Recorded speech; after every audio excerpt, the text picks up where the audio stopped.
Assalamualaikum warahmatullahi wabarakatuh. Selamat pagi anak-anak ustazah. Bagaimana kabar anak-anak ustazah pada pagi hari ini? Semoga anak-anak ustazah dalam keadaan sehat walafiat dan masih tetap bersemangat untuk pembelajaran kita pada pagi hari ini. Anak-anak ustazah, sebelum masuk ke pembelajaran selanjutnya, alangkah baiknya anak-anak ustazah kerjakan dulu amalan yauminya seperti sholat duha, tilawah, murojaah, dan membantu orang tua. Baiklah anak-anak ustazah, sebelum kita memulai pembelajaran kita pada pagi hari ini, alangkah baiknya kita awali pembelajaran kita pada pagi hari ini dengan membacakan Bismillahirrahmanirrahim. Baiklah anak-anak ustazah, kita masuk pada pembelajaran tema 2, subtema 1, pembelajaran 3 dan 4.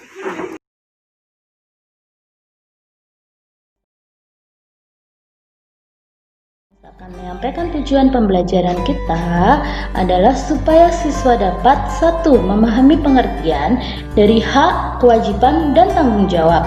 Yang kedua, mengetahui jenis-jenis kegiatan ekonomi masyarakat. Yang ketiga, memahami teks tentang objek wisata. Yang keempat, mengetahui hubungan dari hak, kewajiban, dan tanggung jawab. Baiklah, kita akan masuk ke materi yang pertama. Pengertian dari hak. Hak adalah segala sesuatu yang harus didapatkan oleh setiap orang yang telah ada sejak lahir, bahkan sebelum lahir. Kewajiban. Kewajiban adalah sesuatu yang wajib dilaksanakan atau sesuatu yang harus dilaksanakan setiap orang atau setiap warga negara sesuai dengan peraturannya. Tanggung jawab. Tanggung jawab adalah sikap berani atau perilaku seseorang untuk melaksanakan tugas dan kewajiban yang seharusnya dilakukan, baik terhadap diri sendiri, keluarga, masyarakat, lingkungan, negara, maupun Tuhan Yang Maha Esa. Ya.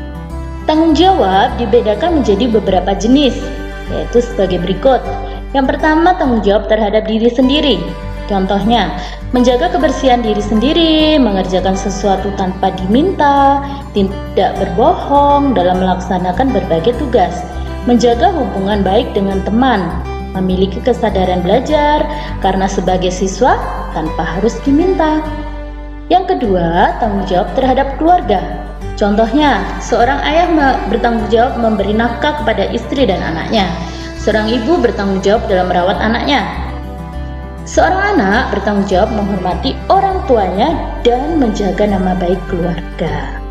Yang ketiga adalah tanggung jawab terhadap masyarakat. Contohnya, menjaga kebersihan lingkungan, tidak membuat keributan di masyarakat, ikut bergotong royong.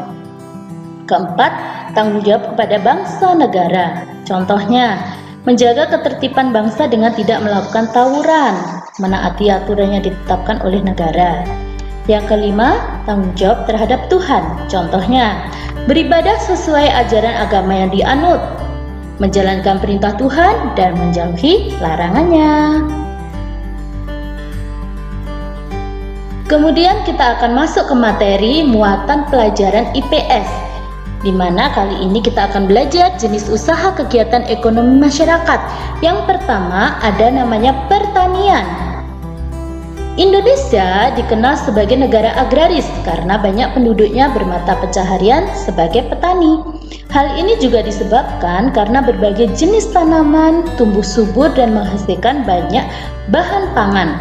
Upaya untuk meningkatkan hasil pertanian yaitu ada 4. Yang pertama, intensifikasi. Yang kedua adalah ekstensifikasi. Kemudian diversifikasi dan rehabilitasi. Berikut akan dijelaskan satu persatu. Intensifikasi atau biasa dikenal dengan panca usaha tani adalah upaya untuk meningkatkan hasil pertanian tanpa memperluas lahan pertanian yang ada.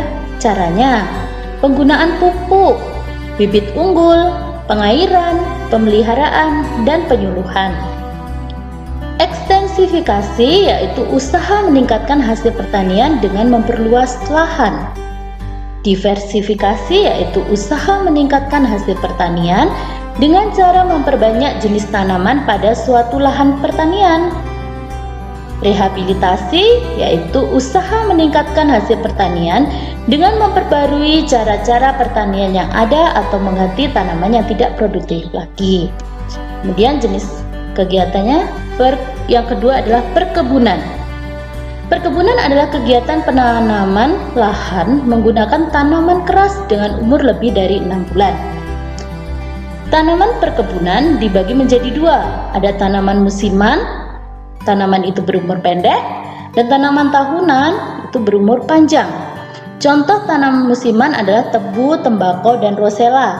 Kemudian contoh tanaman tahunan yaitu kelapa sawit, cengkeh, kopi, teh, karet, cendana, lada, kayu putih.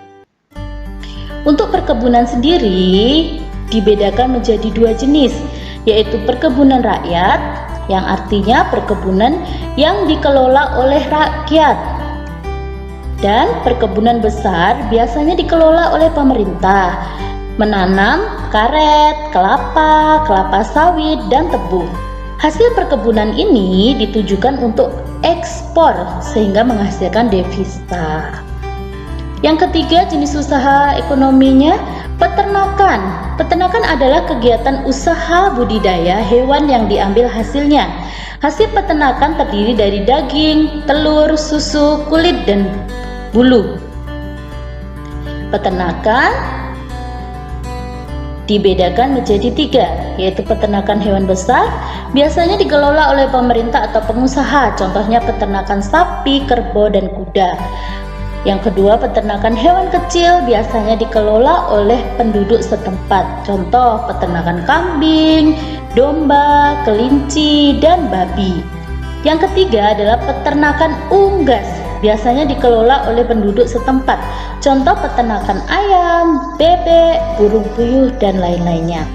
Yang keempat jenis usahanya adalah perikanan. Perikanan dibedakan lagi menjadi dua, perikanan darat dan perikanan air laut. Perikanan darat adalah usaha pemelihara dan menangkap ikan di perairan darat, meliputi. Dibedakan menjadi dua lagi, perikanan air tawar, diusahakan di sungai, danau, rawa, waduk, atau bendungan di lembah-lembah sungai dan empang. Yang kedua, perikanan air payau, diusahakan di tambak-tambak yang terdapat di tepi pantai. Kemudian untuk perikanan air laut sendiri adalah usaha menangkap ikan di pantai atau laut dan membudidayakan ikan laut dalam tambak-tambak. Jenis usaha yang kelima adalah kehutanan. Adalah suatu praktek membuat, mengelola, menggunakan, dan melestarikan hutan untuk kepentingan manusia. Misalnya hutan jati, hutan mahoni, hutan tropis, dan lain-lain. Kemudian yang keenam adalah pertambangan. Pertambangan adalah usaha untuk mengolah atau memanfaatkan mineral demi kesejahteraan manusia. Contoh perusahaan yang mengeksploitasi barang tambang di Indonesia yaitu PT Pertamina, PT Aneka Tambang, PT Freeport Indonesia. Nah, barang tambang dibedakan menjadi tiga. Barang tambang mineral logam, contohnya timah, bauksit, besi, nikel, tembaga, dan emas. Yang kedua, barang tambang bukan logam, contohnya keramik, belerang, gips, dan marmer. Yang ketiga, barang tambang sumber energi, contohnya minyak bumi, batu bara, dan gas. Jenis usaha yang ketujuh adalah perindustrian. Perindustrian adalah kegiatan mengubah bahan mentah menjadi barang setengah jadi atau barang jadi. Contohnya pabrik kertas, garmen, obat-obatan, kosmetik, serta elektronik. Yang kedelapan adalah perdagangan. Perdagangan adalah kegiatan untuk bertujuan menyalurkan barang dan jasa dari produsen dan konsumen. Kegiatan perdagangan antar negara disebut dengan ekspor-impor. Ekspor artinya usaha mengirim dan menjual barang ke luar negeri. Impor adalah usaha memasukkan dan membeli barang dari luar negeri. Kemudian jenis usaha yang kesembilan adalah pariwisata. Adalah kegiatan bepergian dari tempat tinggal ke tempat wisata dengan tujuan rekreasi. Baiklah anak-anak, kita ke materi selanjutnya yaitu tentang memahami teks tentang objek wisata. Berikut misalkan bacakan teks berjudul Objek Wisata di Bumi Minangkabau. Kota Minangkabau, Sumatera Barat. dapat ditempuh melalui perjalanan dari Pekanbaru Riau, lalu ke Bukit Tinggi dan Batu Sangkar di Sumatera Barat. Rute yang ditempuh adalah Pekanbaru, Baukinang, Payakumbuh, Bukit Tinggi. Jarak tempuhnya diperkirakan 5 jam perjalanan melalui Kelok 9. Salah satu objek wisata di Sumatera Barat adalah Ngarai Sianok. Ngarai Sianok berada di kaki Gunung Singgalang. Di sekitar tepian Ngarai banyak monyet liar bebas bermain. Selain menikmati pemandangan indah, di sini pengunjung juga bisa belanja souvenir yang dijajakan di sisi kiri dan kanan jalan. Sekitar 20 meter dari situ ada kebun binatang dan benteng Fort de Kock yang dibangun pada tahun 1825. Di tengah kota Bukit Tinggi terdapat monumen jam gadang. Jam tersebut merupakan simbol kota Bukit Tinggi. Di Sumatera Barat terdapat Istana Panggaruyung. Istana tersebut terdapat di Batu Sangkar. Dari Bukit Tinggi kira-kira memakan waktu 2 jam menuju Panggaruyung. Sepanjang perjalanan terhampar sawah menguning dengan latar belakang Gunung Merapi. Kawasan ini dilindungi dan dijadikan daerah agrowisata. Istana Panggaruyung berbentuk bangunan besar rumah adat Minangkabau.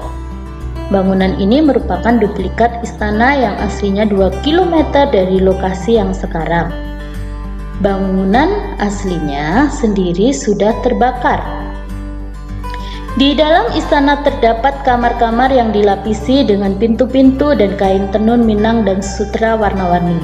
Berbagai pakaian adat disediakan untuk mencoba berpakaian adat Minangkabau.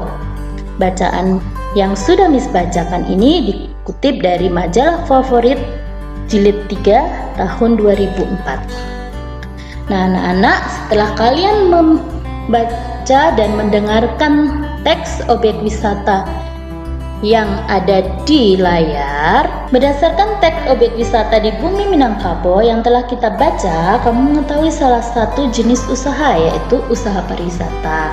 Usaha pariwisata tersebut dapat terlihat dari mata pencarian penduduk sekempatnya. Dari bacaan yang kita baca, ada jenis mata pencahariannya yaitu penjual souvenir atau pedagang. Kemudian ada juga jasa menyewa pakaian adat. Kita lanjutkan untuk ke materi yang selanjutnya, yaitu tentang hubungan antara hak, kewajiban, dan tanggung jawab. Sebagai manusia, kita tidak dapat hidup sendiri. Kita hidup di dalam masyarakat yang memiliki aturan-aturan yang wajib kita taati. Selain itu, kita juga harus melaksanakan tanggung jawab sebagai masyarakat. Berikut adalah hubungan antara hak, kewajiban, dan tanggung jawab di masyarakat, yaitu kalian bisa perhatikan kolom yang terlihat di layar kalian. Yang pertama adalah kolom tentang hak. Dalam kegiatan musyawarah di lingkungan rumah, kita memiliki hak untuk menyampaikan pendapat. Kemudian hubungannya dengan kewajiban, yaitu sebagai peserta musyawarah, kita wajib menerima keputusan yang disepakati. Dan tanggung jawabnya adalah melaksanakan setiap peraturan yang telah disepakati bersama. Ustazah, itulah pembelajaran kita pada pagi hari ini, yaitu tentang tema 2, subtema 1, pembelajaran 3 dan 4.